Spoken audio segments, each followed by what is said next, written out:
Broadcasting from the business capital of the world, this is the Podcast Business News Network. And welcome back, everybody. This is for parents, and especially the parental enablers. What do I mean by that? We want our kids to be happy. We pretty much will do anything to make sure they're happy. However, there seems to be an ongoing trend for years now, and it's still going on, where a lot of parents will go above and beyond, sometimes overboard, to make sure their kids are happy. So many different ways that's being done. But is it counterproductive? We're going to talk about that today. She's a great psychotherapist with insight on this and so much more, working with parents, kids, teens, couples, and it's so great to have Susie Engel back on the program. How are you doing? I'm good, Steve. I feel so good today. I went to the gym this morning. It's a mild, beautiful day today. So I'm really happy to be here and happy to have this discussion with you.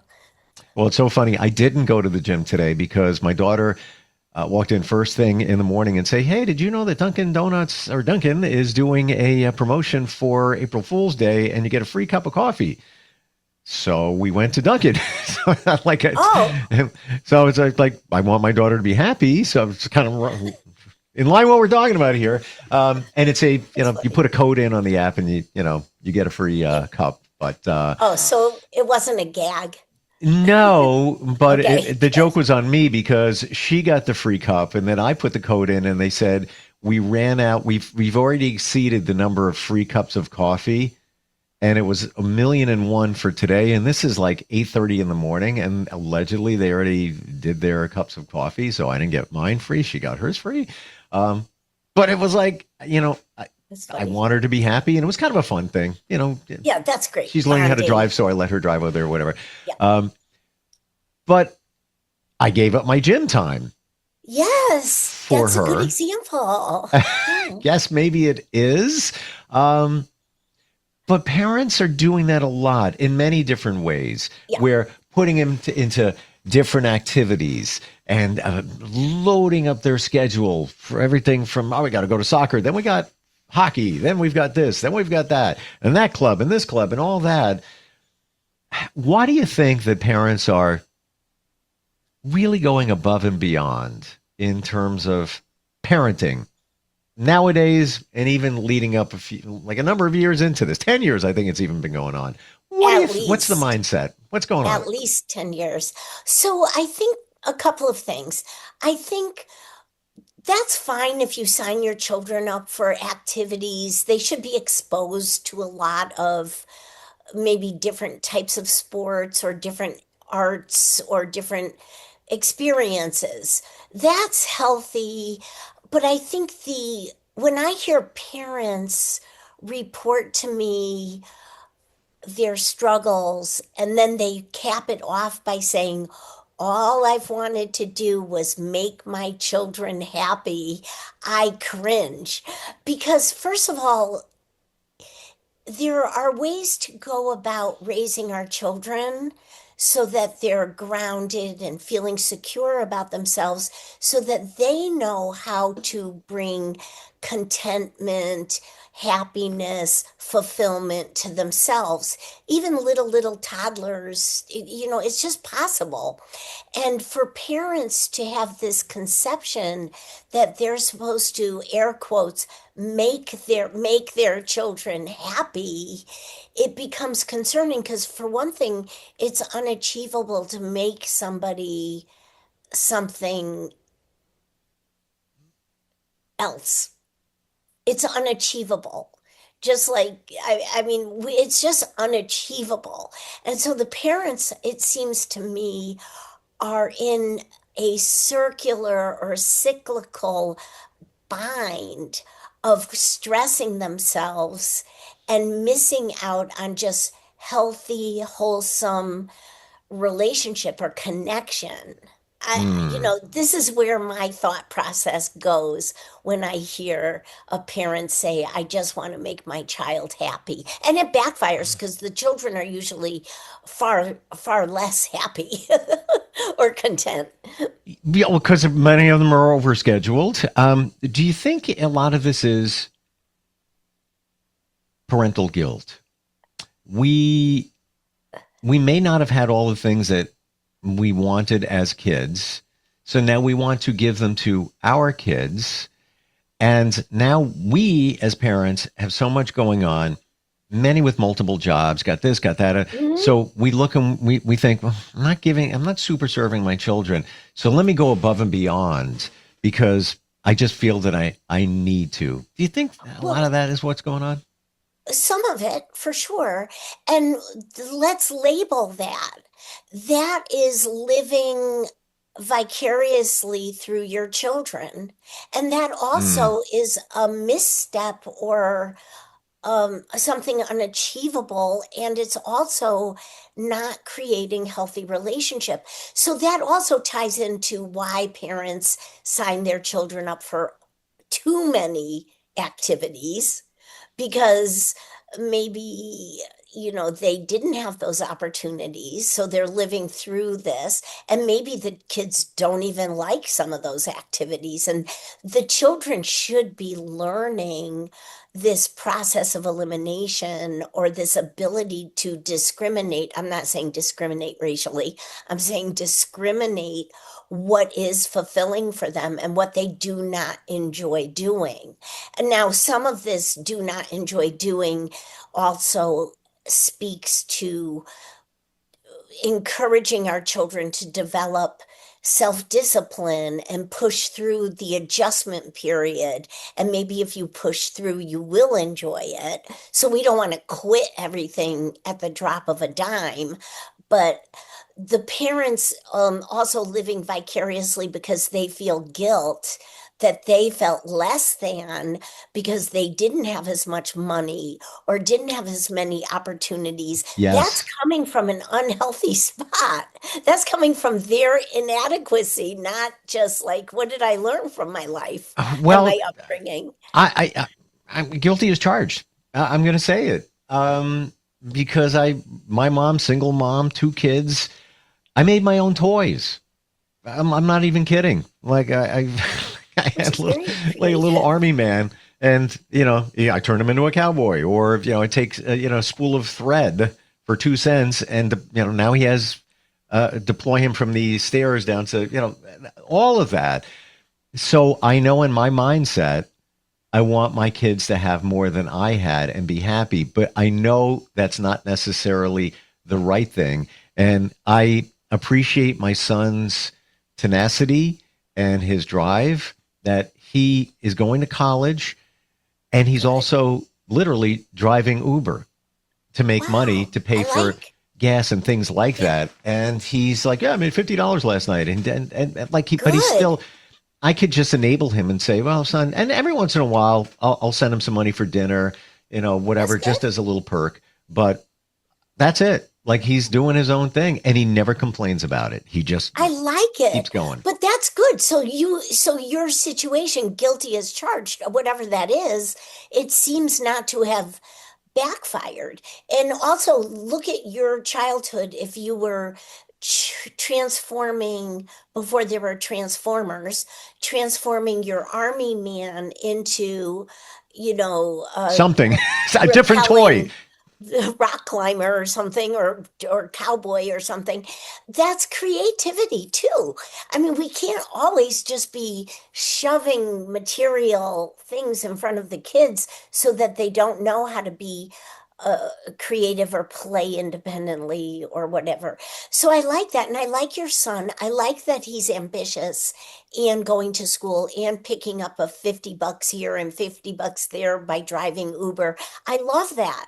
And it's also our job as Mm. parents to also say, hey, I've got this bill, or, this is my job. I'll pay for this tuition or that or this. All these things are great decisions if they're coming from a healthy spot. But if I think that I am going to make my child happy and I do everything, and we can get into more details about all the ways parents go about that, it also backfires because we're creating children who are helpless. Now, your son isn't. We're not talking about just you. We're talking about the whole audience who may be listening, and they may identify a little bit like, why is my child overwhelmed and unable to adjust? Mm. And it's not about blaming the parent, and Yep. it's just, do we need to expect more capability rather than happiness Yep. out of our children? And it's And so for all those years that my son would play video games and I would bite my cheek and just like go outside and play. I'm thankful that I let him because he's studying cybersecurity. So it all kind of came oh yeah. together. So there was, a reason for that. But I see so many parents I know, and I'm not judging anybody, No, will push we're their not. kids into all these other activities. And I just question, do they need to do all of them? I always wondered. No, Yeah. no. I mean, kids are either overly scheduled because parents are afraid to let their children learn how to play independently, which should happen in the first 18 months, 2.5 years of life, where Mm. children learn after co-regulating that they can play independently and a parent can do work and not be interrupted, or a parent can teach a child to say, excuse me, and wait. But the go-to for the parents who think they have to indulge their children and the child never learns to say, excuse me, if the parent is in a conversation, and wait, that is a real misstep because this child is going to grow up to need instant gratification and have overload, an imbalance of insecurity if their friends don't respond to them immediately, if their friends Mm. don't do what they want to do, if their friends, so it can become layered in problems of being people pleasing or being reactive and aggressive about these things, but it all stems from insecurity. Yeah, completely. um, Yeah. and again, there's no judgment of parents, and I'm still No, waiting no. for the parental manual to show up. And we Um, don't know what we're doing. Like, listen, let's just put that on the table. This isn't about judgment. It's not about apologizing for this conversation either. But parents need to become aware that if they're fear driven to make their children, and I'm using the word over and over, I want to make my children happy. That's just an impossibility. We have to teach our children how to find satisfaction in their lives. And we model that and we experience it together with the children, not by giving them things and protecting them from hardship, you know. mm, mm. Um, so it's a lot, but I am most concerned with the children who are growing up believing all these labels. I'm anxious, I'm ADHD, my parents tell me I'm ADHD, I'm anxious. Well, you know what, I think that you do a lot less than what you're capable to do, and once you start doing what you're capable to do to your potential, you won't believe this helplessness. And once the Mm. parents allay their fear, they can work toward that healthy support and connection. It's a different connection. It's interesting that you say that, in that those labels, the kids grab onto that. I remember there was a point, one of my children, and they look at social media. So Yes. no matter what is said on social media, anxious. Somebody Yes. puts something of it. So what is your child? Mom, Dad, I'm anxious. I'm anxious. They really don't even know what they're describing, but they saw it on there, and now it's a label. And even more so, if a parent says something like, we're going to check in to see if you have ADHD. I'm just, right away, I got ADHD. I remember Yeah, one of my kids was going around telling everybody else, not ADHD, but just whatever, insert right, whatever challenge you want there. right. And it's almost like well, that's my badge of courage. I'm just going to put a label Yeah. on this. And 2 weeks later, that's gone. There's a new one. So I think we need to be careful about the labeling of our kids. Oh my gosh, I worked with a 6-year-old and getting to know the 6-year-old. I had already met the parents, and the parents were convinced that their child was anxious. And I said, "How do you know that?" Because what I need to know is, how does the child present? What are the symptoms? Is, not the label, the child is anxious, because that's just a label, like saying the child's lazy. Well, how do you know that? What do you see? Because let's parcel out what you're describing. Yep. And this child really believed, and she's 6 years old, really believed she was anxious. She was anxious. I said, "Well, what does that mean for you?" And then she started describing average experiences. Like, it was hard if one of the kids at school got upset about something. So, oh, wow. So it's almost like your alarm system went on, because you're not used to somebody being so upset at that level, Mm. or so reactive, in terms of friendships, and then she was describing more and more and more. And it's not anxiety, it's just day-to-day life. And how do we tolerate it? Yep. I really want people to hear this, because if they give into, "Oh, it's my child's anxiety," or "My child is anxious," they're missing the whole point and the opportunity for the child to adjust to the realities of our lives. I'm still processing 6-year-old. And you know what? It took her 3 sessions with EMDR to nail. I mean, it was textbook. And then I told the parents, "Come in from time to time, because this is about your attachment history, Are and you saying the maybe their parents own trauma history." But the kid nailed it after 3 sessions. now attachment history? Are Yeah. you referring, Susie, to the parent attaching whatever they are working through, attaching it to their kid? So attachment, if I encourage parents to come to work through whatever their attachment history is, it's about, what are they repeating that they experienced, attaching or lack thereof, to their own parents. And then we can look at whole families and generations of this repetition of parental style.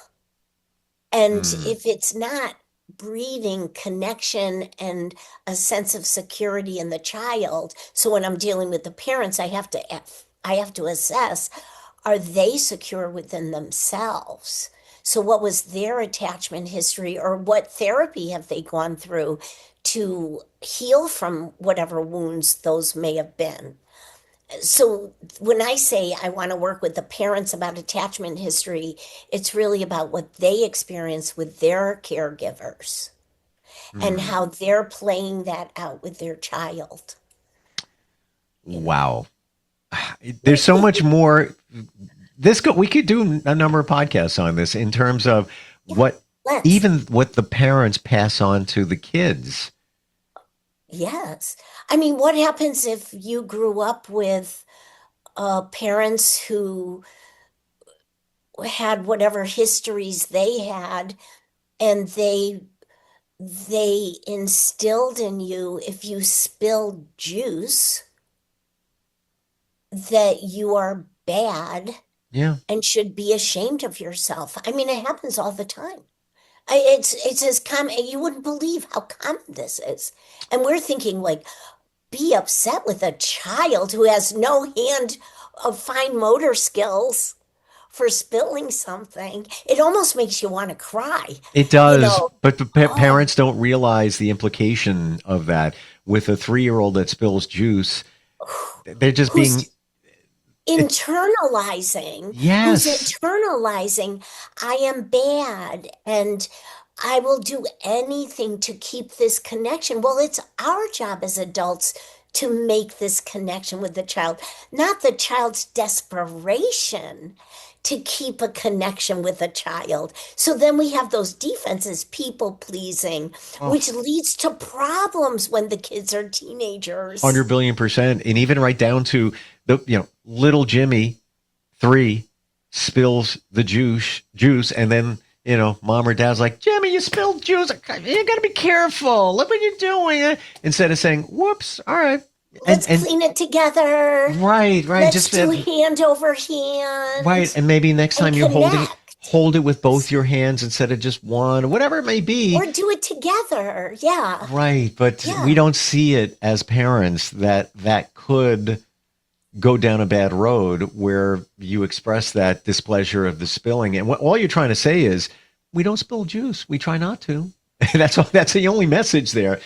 But it can be internalized differently with the kid. Right. And I know parents, they don't wake up and say, I have a great idea. I'm going to shame my child. Right. But the thing is, there's enough information out here, enough knowledge of our neurosystem that people do need to be way more mindful of how they're handling themselves with their children and Mm. what they're contributing to one way or another, or a thousand ways or another.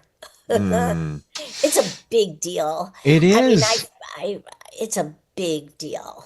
So I only learned about those kinds of things in the last, I don't know, 6 or so years.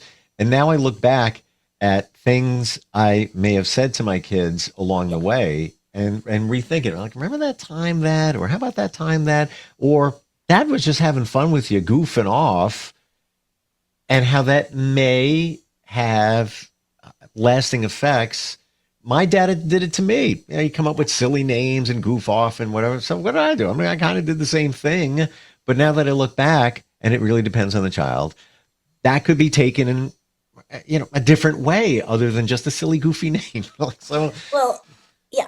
And we're not, I think a lot of times, even when I'm here in session with clients, the goal isn't to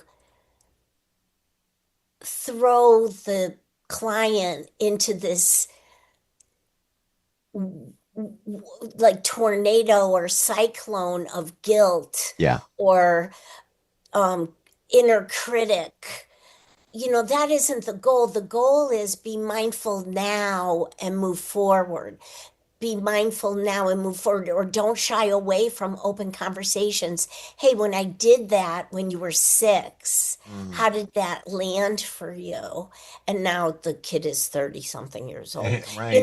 I mean, it's not about guilting when I work with parents, it's tricky because they're flipping through all the mistakes. Everybody makes mistakes. We all don't know what we're doing. It's just nobody talks about it. That's why we're talking about it. Yeah. And there's frustration. You're working hard. Maybe you don't have enough sleep. And then that time Tired. Yeah. your kid was 12 and did something and they were just trying to help and they messed up or whatever it is and you Yeah. snapped, all of those things. Yeah. Great conversation today. A lot of insight for parents. And I believe it's never too late even to go back and say, remember that Yeah. time I did that? Yeah. Thinking about that. That wasn't cool. That dad or mom, I was wrong about that. Susie, what's the best way for somebody to connect with you? I know you can work virtually with anybody. Is it just going to your website? Yeah. Go to the website.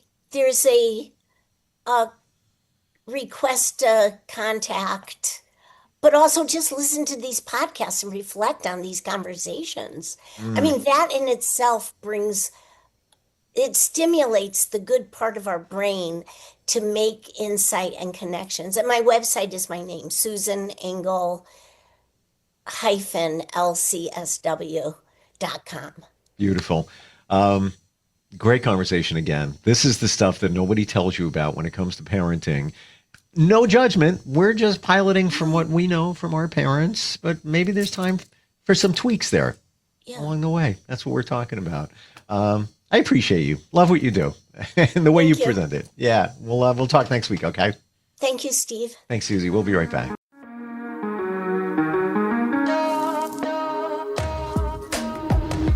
Broadcasting from the business capital of the world, this is the Podcast Business News Network.